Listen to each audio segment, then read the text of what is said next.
பூமியில் தர்மம் நிலைக்க புவியில் அன்பு தழைக்க அவனியில் அதர்மம் அகல ஆண்டவன் வந்தான் அகமகிழ மகாபாரதம் மகாபாரதம் மகாபாரதம் மகாபாரதம்.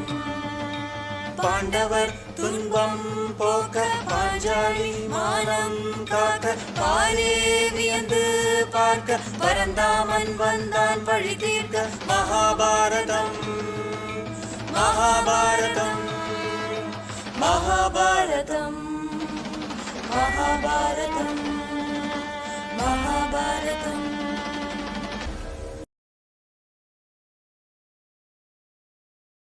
ஆனந்த சந்திரிகையின் அன்பான வாசகர்களுக்கு வணக்கம். இந்த மகாபாரத தொடரை வாசிப்பது உங்கள் வீணா ஹரிஹர். கடந்த அத்தியாயத்துல 18ஆம் நாள் முற்பகலில் பீமனுக்கும் துரியோதனனுக்கும் யுத்தம் நடந்தது என்றும் அவர்களுடைய இரு கதாயுதங்களும் ஒன்றை ஒன்று தாக்கி இறுதியில் துரியோதனன் தோல்வி அடைந்தான்னு படித்தோம். மேல் என்ன நடக்க இருக்கு வாங்க படிக்கலாம். அத்தியாயம் 77 18ஆம் நாள் பிற்பகல். துரியோதனனுடைய முடிவை பற்றிய விவரங்கள் அஸ்வத்தாமனுக்கு தெரிந்ததும் அவனுக்கு மிகுந்த கோபம் உண்டாயிற்று. தந்தையாகிய துரோணரை கொல்வதற்காக செய்யப்பட்ட வஞ்சனையும் இப்பொழுது துரியோதனன் யுத்த முறைக்கு மாறாக வீழ்த்தப்பட்டதையும் அறிந்து எண்ணி வெகு சினம் கொண்டு துரியோதனன் வீழ்ந்து கிடந்த இடத்திற்கு சென்றான்.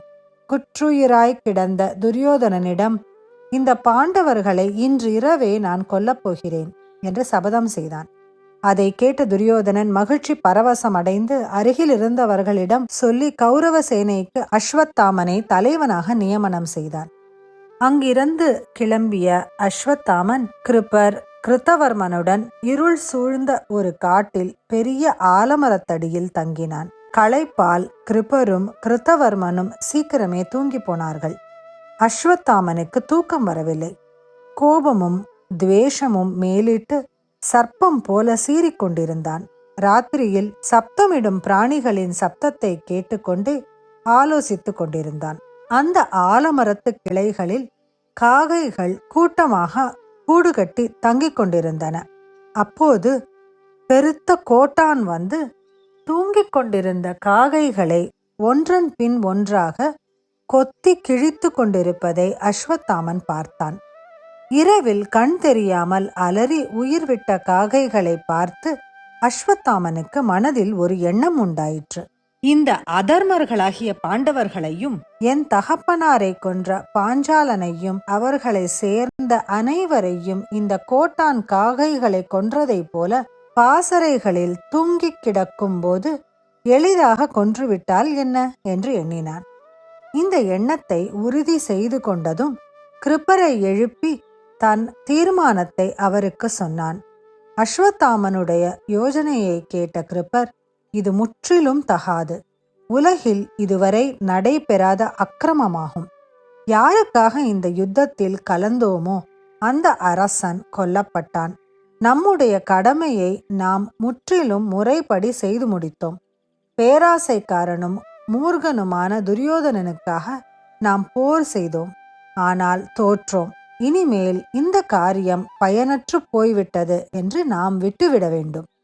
போய் திருதராஷ்டிரனையும் காந்தாரியையும் புத்திமானாகிய விதுரனையும் கேட்டு அவர்கள் ஆலோசனைப்படி நடக்கலாம் என்றார்.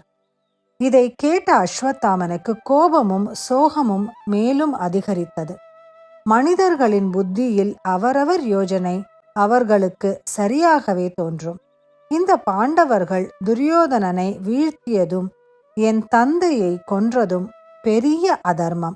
ஆகையால் அதற்கு பிரதி நான் எண்ணியபடி செய்வதே சரி என்று எனக்கு தோன்றுகிறது. இதை செய்தால் தான் அரசனுக்கும் என் பிதாவிற்கும் கடன் தீர்த்தவனாவேன். இன்றிரவு பாசறையில் புகுந்து கவச்சமின்றி படுத்து உறங்கும் திருஷ்டத்யும்னனையும் பாண்டவர்களையும் கொல்லப் போகிறேன் என்றான். இதை கேட்ட கிருப்பர் மிகவும் துக்கமடைந்தார். உலகத்தில் மிக்க புகழ் பெற்றிருக்கிறாய்.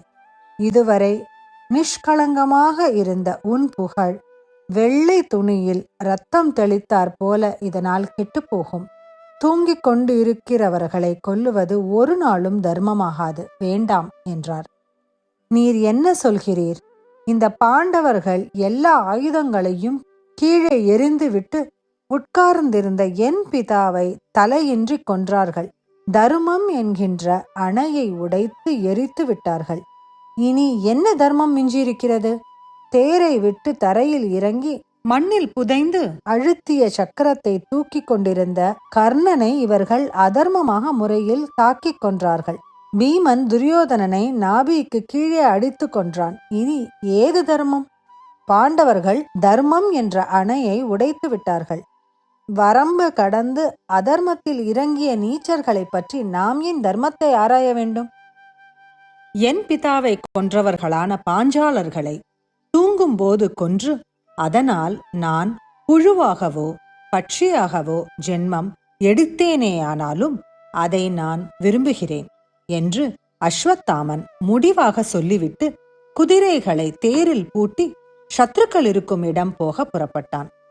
உடனே கிருபரும் கிருத்தவர்மாவும், அஸ்வத்தாமா, என்ன காரியம் செய்ய போகிறாய்? நீ தனியாக போகலாமா? நீ சென்ற வழியில் நாங்களும் செல்வோம். எந்த பாவமாயினும் சரி, அதில் நாங்களும் பங்கேற்று கொள்வோம் என்று அவர்களும் அஸ்வத்தாமனுடன் சென்றார்கள். திருஷ்டத்யும்னனது பாசறையை அவர்கள் அடைந்தார்கள்.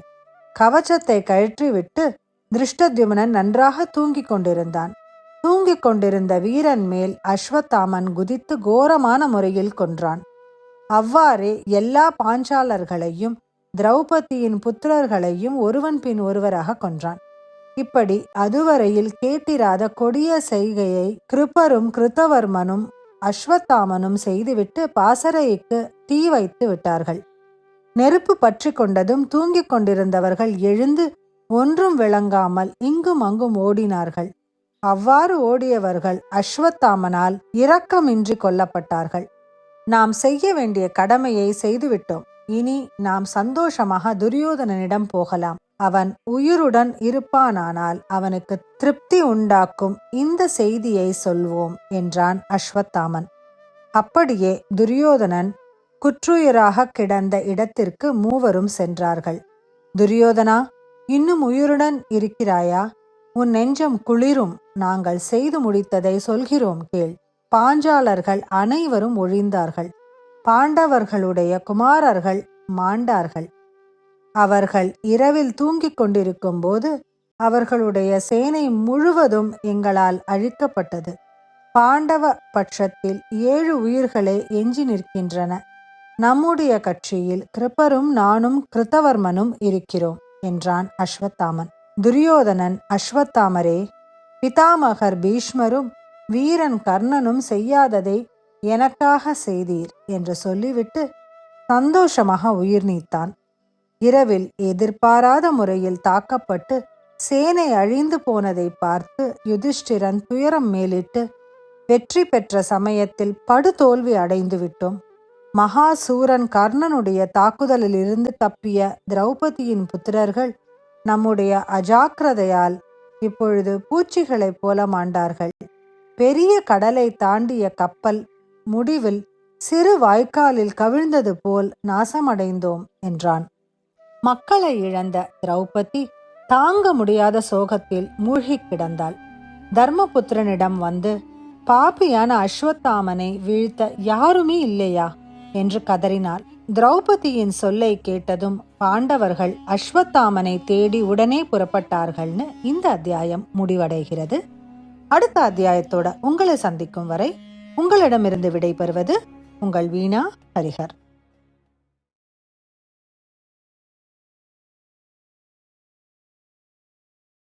மகாபாரதம் மகாபாரதம் ஆத்திரம் கொண்டோர் அழிய ஆணவத்தால் அவர் ஒழிய சாகசம் புரிந்தான். கண்ணன் சரித்திரம் படைத்தான் கார்வண்ணன். மகாபாரதம் மகாபாரதம் மகாபாரதம் மகாபாரதம். ராதை கண்டான் உலகுளிர கீதை சொன்னான். புலனுணர கோபியர் கூட்டம் புடை சூழ கோவிந்தன் வந்தான். அருள் பால கோவிந்தன்